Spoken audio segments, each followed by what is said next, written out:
প্রিয় ভাইয়েরা, শিশু আসিয়া হত্যাকাণ্ডকে কেন্দ্র করে আমরা প্রথম জামাত ইসলামী মহিলা বিভাগ রাস্তায় নেমে এসেছিলাম এবং তখনকার সরকার স্বরাষ্ট্র উপদেষ্টা বাধ্য হয়েছিলেন সেই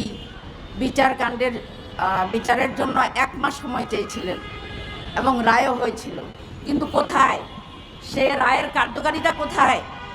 যদি আজকে সে রায়টা কার্যকর হতো তাহলে পরবর্তীতে তাহিয়া আমিনা সহ এই ধরনের মেয়েদেরকে জীবন দিতে হতো না, শিশুদেরকে জীবন দিতে হতো না। আসলে আইন কিতাবের কথা, কিন্তু প্রয়োগ হলো বাস্তব জীবনে। যদি আইনটা প্রয়োগ না হয় তাহলে ওই আইনের কোনো ভ্যালু নেই, ওই আইনের কোনো মূল্য নেই। প্রিয় ভাইয়েরা, আমি এখানে আমাদের সরকারের নীরবতার কথা বলবো যে সরকার নীরব কেন? আপনি তো 18 কোটি মানুষের দায়িত্ব গ্রহণ করেছেন, তাই নয় কি? তাহলে এই দায়িত্বটা আপনি কিভাবে পালন করছেন? আপনি নিজেই 4 স্তরের নিরাপত্তার মধ্যে আছেন, কিন্তু এই জনগণ, এই শিশুগুলা, এই মহিলারা, এই লোকজন, তারা কয় স্তরের নিরাপত্তা পাচ্ছে? অন্তত নিজের ঘরে, নিজের পরিচিত পরিবেশে তো তারা নিরাপত্তা পাবে, তাই না? প্রত্যেক নাগরিকের নিরাপত্তা পাওয়ার অধিকার আছে। তাহলে আপনি কেন তাদেরকে নিরাপত্তা দিতে ব্যর্থ হচ্ছেন? এই ব্যর্থতার দায় অবশ্যই আপনাকে বহন করতে হবে এবং পুরা প্রশাসনকে বহন করতে হবে। প্রিয় ভাইয়েরা,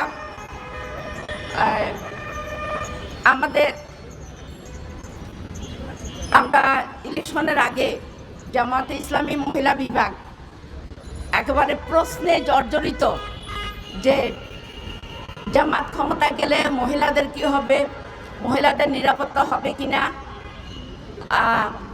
জামাতের নেত্রীরা কেন জামাত ইসলামীর শীর্ষ নেতা হইতে পারবে না, নানা ধরনের প্রশ্ন। কিন্তু আমার প্রশ্ন হচ্ছে, এই যে একজন নারী ক্ষমতায় যাওয়া, এটাই কি আসল টার্গেট, নাকি সমস্ত নারীদের, সমস্ত শিশুদের নিরাপত্তা দেওয়া? আসল কাজ কোনটা? অবশ্যই আসল কাজ হলো সব মানুষের, সব নারী, সব শিশুদের নিরাপত্তা দেওয়া। সেই নিরাপত্তা কি হচ্ছে? ক্রমবর্ধমান এই সহিংসতায় দেশের সর্বোচ্চ বিদ্যাপীঠ ঢাকা বিশ্ববিদ্যালয় ও রাজধানী সহ সারা দেশে দুষ্কৃতিকারীরা অবাধে অপরাধ সংঘটিত করে যাচ্ছেন। পরিস্থিতি এতটাই নাজুক যে শিশুরাও এরূপ মানুষরূপী হায়নার কাছ থেকে বাঁচতে পারছে না। অধিকাংশ ঘটনায় সংঘটিত হচ্ছে ক্ষমতাসীন দলের কর্মীদের দ্বারা। সোশ্যাল মিডিয়ায় আমরা নারী ও শিশু নির্যাতনের ঘটনার পর দেখি আইনশৃঙ্খলা বাহিনী তাদের তৎপরতা শুরু করে। আরও দুঃখজনক যে টেলিভিশন চ্যানেলগুলো এই লোমহর্ষক নির্যাতনের সংবাদ প্রচারে নিশ্চুপ। আমরা গভীর উদ্বেগের সাথে লক্ষ্য করছি, দেশের নারী ও শিশুদের নিরাপত্তা দিতে ব্যর্থ হয়েছে। আমরা বাংলাদেশ জামাতে ইসলামী মহিলা বিভাগ এসব ঘটনার তীব্র নিন্দা জানাই। এই অবস্থায় আমাদের দাবি হলো, 1 নম্বর, সাংবিধানিক ও নৈতিক দায়িত্ববোধের জায়গা থেকে রাষ্ট্রকে নারী ও শিশুর নিরাপত্তা নিশ্চিত করতে হবে। 2, অপরাধীদের দ্রুত গ্রেপ্তার করে দৃষ্টান্তমূলক শাস্তি নিশ্চিত করতে হবে। 3, রাজনৈতিক পরিচয়ের জের ধরে দুর্বৃত্তের তাণ্ডব কোনোভাবেই প্রশ্রয় দেওয়া যাবে না। 4, এ ধরনের বর্বরতাকে রুখতে রাষ্ট্রকে বিচারহীন সংস্কৃতি বন্ধ করতে হবে।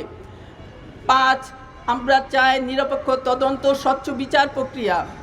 6, প্রতিটি মা বোন ও শিশুর নিরাপদ জীবন নিশ্চিত করতে প্রশাসনকে দ্রুত ও কার্যকর পদক্ষেপ নিতে হবে। 7, গ্রেপ্তারকৃত অপরাধীদের দ্রুত বিচার ট্রাইব্যুনালে সর্বোচ্চ শাস্তি নিশ্চিত করতে হবে।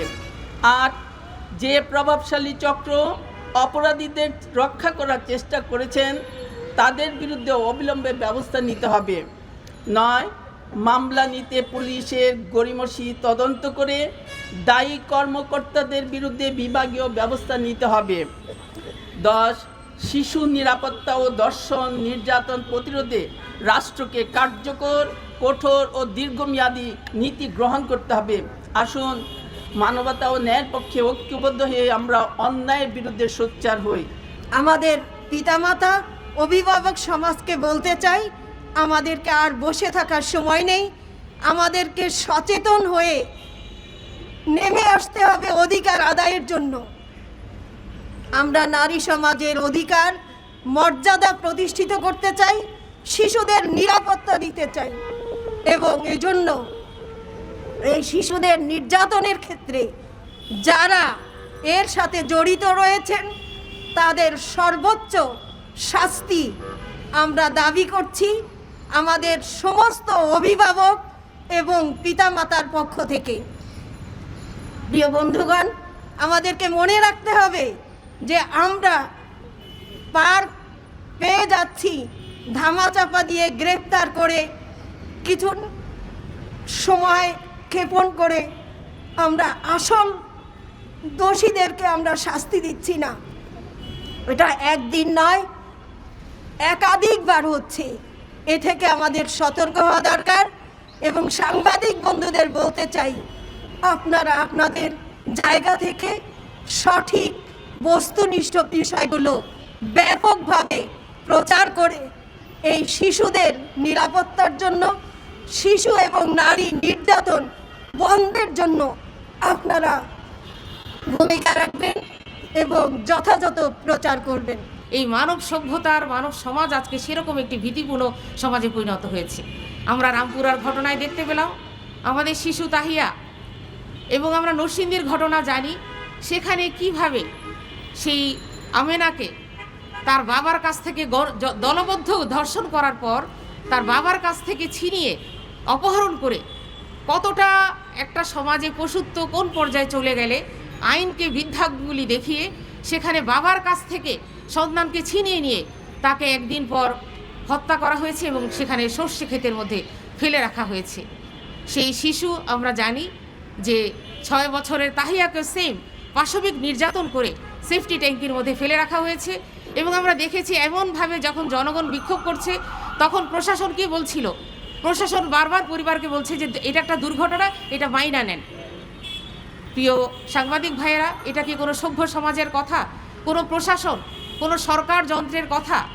ল এনফোর্সমেন্ট সোসাইটি এবং যে সেক্টর রয়েছে তাদের দায়িত্বটা কি? জনগণের নিরাপত্তা দেয়া। আমরা জানি আমাদের কনস্টিটিউশনাল রাইট হচ্ছে নিরাপত্তার অধিকার। প্রত্যেক মানুষের, অল সিটিজেন্স আর ইকুয়াল বিফোর ল। প্রত্যেক সিটিজেন এখানে এই নিরাপত্তার অধিকার সমানভাবে তারা পাওয়ার অধিকার রাখে। কিন্তু আমরা দেখেছি আমাদের এই সন্তানেরা, শিশু সন্তানেরা আজকে শুধু নারীকে ছাপিয়ে গেছে। নারী নির্যাতনের কথা বলবো কি? এখন মায়েরা শিশু নির্যাতনের কথা বলে আমরা শেষ করতে পারছি না।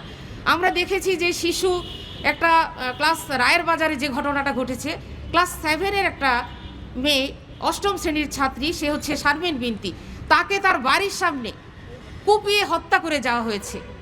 আমরা কোন জাহেলিয়াতে আছি? নব্য জাহেলিয়াতে আমরা অবস্থান করছি।